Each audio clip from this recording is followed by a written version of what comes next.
Valeurs agitées. Valeurs agitées. Valeurs agitées. Valeurs agitées. Valeurs agitées.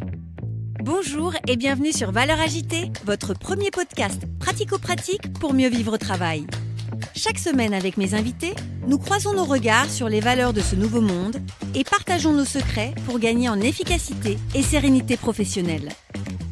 DG, DRH, manager, vous avez des enjeux de transformation ou tout simplement souhaitez être plus performant et plus épanoui dans votre vie professionnelle? Alors ce podcast est fait pour vous. Je suis Magali Auger, DRH et DG depuis 20 ans et coach professionnel certifié. Curieux d'en savoir plus? Demandez-moi en contact sur LinkedIn et rendez-vous sur vos plateformes préférées. Le problème aujourd'hui, il est pour créer la cohésion dans le cadre de nouvelles équipes, un nouveau groupe projet, une nouvelle task force, les gens ne se connaissent pas, et s'ils n'ont de lien que via Teams, etc., à un moment donné, ça posera problème. Bonjour et bienvenue sur ce 3e épisode avec Philippe Gabillier. Philippe Gabillier, notre illustre professeur à l'ESCP, mais aussi l'auteur conférencier de renom qui a écrit notamment L'éloge de l'optimisme, l'éloge de l'audace et l'éloge de la chance. Aujourd'hui, sur ce 3e épisode, Philippe va nous parler de quiet quitting, d'engagement et de motivation des salariés, mais aussi de gestion des équipes à distance, de télétravail et de l'impact sur les pratiques managériales depuis le Covid. Je vous souhaite une très belle écoute de ce 3e épisode sur Valeurs agitées. Tu me fais penser à la question du quiet quitting, puisqu'on en entend beaucoup parler. Philippe, pour toi, ça veut dire quoi et comment tu l'analyses? Ça me rappelle en fait une de mes premières missions de consultant. Donc là, tu vois, on est en 80, je peux te dire même on est fin 84, fin 1984 au XXe siècle, tu vois. Je venais de démarrer depuis 3 mois. C'est le premier job dans lequel j'ai été.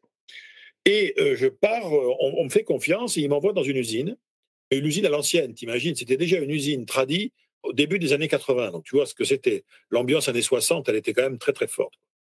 Et parce qu'il y avait un problème de perte de motivation des collaborateurs, on était encore sur cette idée incroyable où on pensait qu'il y avait un lien entre motivation et performance. Enfin bon, je te parle d'un temps que les moins de 40 ans ne peuvent pas connaître. Et je me trouve avec un patron d'entreprise à l'ancienne, tu vois.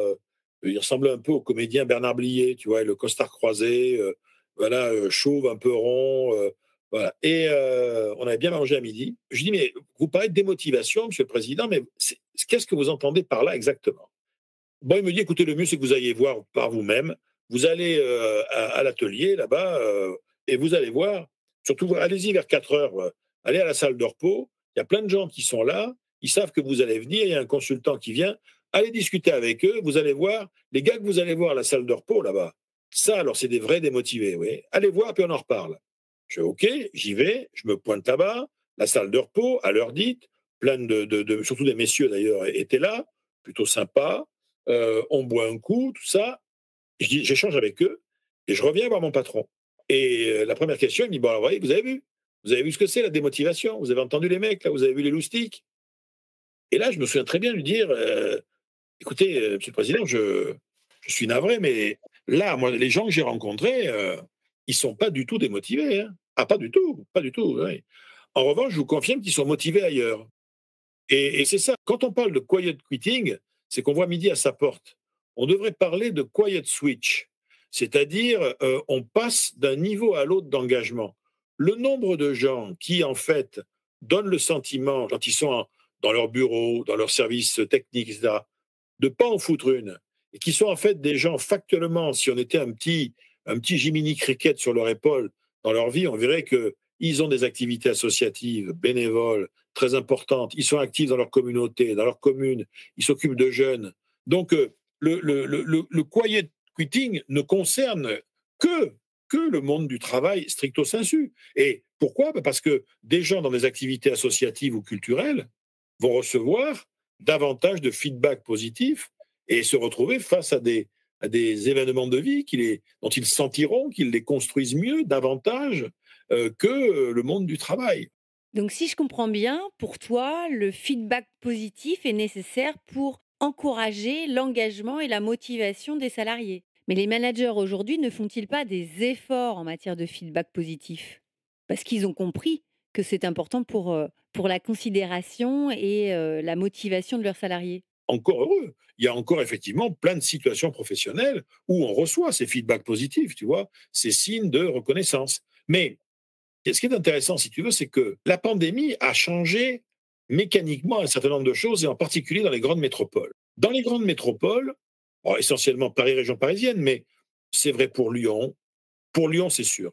Pour Nantes, ça l'est aussi. Bordeaux, un peu moins, et encore, je ne sais pas trop.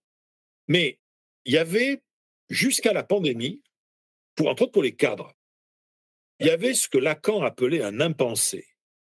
Et l'impensé, c'était le temps de transport.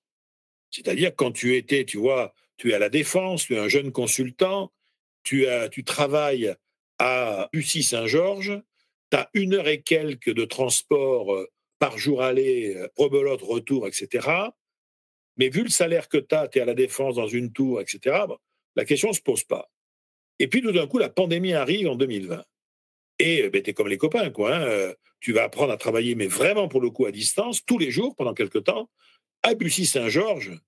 Et là, tu découvres. Parce que pour beaucoup de gens, ça a été une découverte. Alors, oui, mais ils regrettaient le moment où ils étaient au bureau. Ouais, au début. Et tout d'un coup, on se rend compte que, en termes de nombre de dossiers traités, d'entretiens menés, etc., les réunions à distance durent moins longtemps. On traite davantage de dossiers dans une journée parce que quand on est chez soi, on est moins interrompu par plein de choses. Et puis, pour les gens qui avaient des relations parfois un peu toxiques avec certaines personnes de leur entourage, ben ça, c'est neutralisé, quoi. Et après, pour ça, on est parti sur l'idée que quand on allait dire aux gens, vous allez pouvoir revenir au travail, vous allez voir, ça va être formidable, ils vont se bousculer au portillon. Que nenni! Non, non, il y a plein de gens qui ont dit, non, mais attends, mine de rien, je croyais au départ, ben, un gars me l'avait dit, il m'a dit, je croyais que je gagnais, en fait, j'avais gagné 2 heures et demie de temps par jour, mais c'était une erreur. J'ai gagné 2 heures et demie de vie. De vie. Alors, j'allais te poser justement la question, comment le Covid ou la Covid, parce qu'elle a changé de sexe entre-temps, comment la Covid a pu bousculer le monde du travail? Parce que le télétravail, on voit difficilement comment on pourrait revenir en arrière.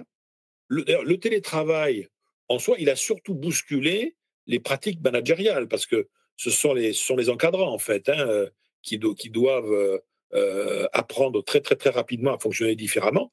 Après, tu vois, les opérateurs, tout dépend des niveaux où tu es. Tu as des gens qui arrivent aujourd'hui, je dirais, à piloter leur activité depuis, j'ai eu l'exemple il n'y a pas longtemps, un gars qui était banquier d'affaires, il était à Paris, mais tout se faisait à distance, il pilote tout ça depuis Palavas-les-Flots, qui est la station balnéaire qui est à côté de Montpellier, pour ceux qui ne connaissent pas l'Hérault, et il vient à Paris, effectivement, 1 fois par semaine, 1 fois tous les 10 jours. Voilà, donc c'est une autre modalité. Alors, est-ce que ce système de fonctionnement est durable et pérenne?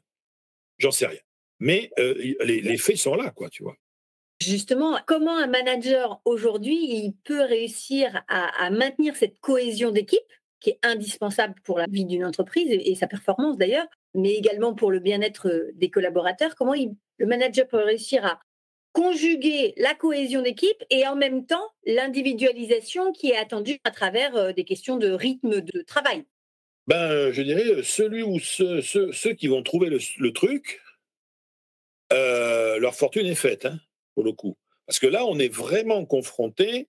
Il y a des grandes idées diverses et variées, mais factuellement, c'est vraiment compliqué parce que la notion de cohésion, soit la cohésion existait avant, et on va dire la distance physique l'a challenger. C'est une possibilité.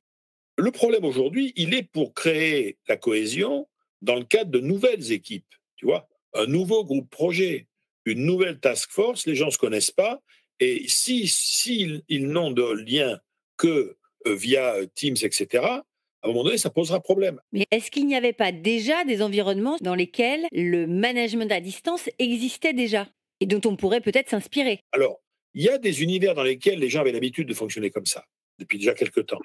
Entre autres l'international, tu vois. Quand t'as une équipe projet, tu es basé à Paris, par exemple, et puis tu as des loulous qui sont en Amérique du Nord, en Afrique subsaharienne, en Europe de l'Est et en Extrême-Orient, et qu'il faut faire des réunions avec tout ce beau monde, en essayant de les faire vers entre midi et 15 heures, de façon à ce qu'il y en a, ils se lèvent le matin, les autres, ils vont se coucher, mais au moins, on se retrouve sur une plateforme. Bon. Et ça, d'accord, mais on ne peut pas faire ça pour tout, tu vois. Aujourd'hui, tu te dis, mais qu'est-ce qui fait la glue, la social glue, tu vois, la colle qui maintient les gens ensemble dans cette fameuse cohésion d'équipe? Franchement, moi, je vois que 2 facteurs vraiment déterminants et qu'on peut identifier. Le projet proprement dit, c'est-à-dire que si on met les gens sur un projet qui est fondamentalement porteur de sens, ils savent tous exactement l'impact qu'il va y avoir, pourquoi c'est vital de faire ça, etc. Bon, c'est pas mal. Et là-dessus, il va falloir, autour de ça, un homme ou une femme qui va incarner ça. Et c'est ça qui est compliqué. Dans le fond, aujourd'hui, quand on dit l'enjeu, c'est de manager, par exemple, tu vois, les équipes de travail à distance, etc., je ne suis pas convaincu que ce soit si prioritaire que ça. Pour moi, ce qui est prioritaire, et il y a des méthodes, je dirais, particulières, il y a beaucoup de consultants qui travaillent là-dessus en ce moment pour essayer de former les gens, c'est comment mettre les gens au boulot à distance. Quand tu regardes aujourd'hui les spécificités techniques de la quasi-totalité des plateformes, les Zoom, les machins, etc., elles permettent de faire des choses formidables. Hein. Créer des sous-groupes instantanément, créer des salles virtuelles où les gens vont travailler. Et ça, pour l'instant, on a l'impression que c'est surtout utilisé en formation, par des formateurs, mais que dans le management de l'entreprise, c'est pas encore complètement passé dans les mœurs. Puis comme en fait la pandémie, quand elle a commencé à se tasser, il y a eu une espèce de réflexe qui est de dire, bon, on ne garde le distanciel que pour le strict minimum, des entretiens avec des clients lointains. Nous, ici, on fait ça pour les soutenances de mémoire des étudiants qui habitent à l'étranger, etc. Mais je pense qu'aujourd'hui, le virtuel, les outils, tu vois, offrent des possibilités qui pourraient être optimisées d'un point de vue managérial, mais à part dans les grandes entreprises qui en ont fait un projet, ça reste relativement sous-utilisé, j'ai l'impression. Nous arrivons à la fin de ce 4e épisode avec Philippe Gabillet. J'espère que vous avez passé un aussi agréable moment que moi. Et je vous dis rendez-vous sur le 4e épisode où Philippe va nous parler de son expérience en tant qu'enseignant pendant la période du Covid. À tout de suite! Vous avez aimé cet épisode? Donnez-lui 5 étoiles sur votre plateforme de podcast préférée.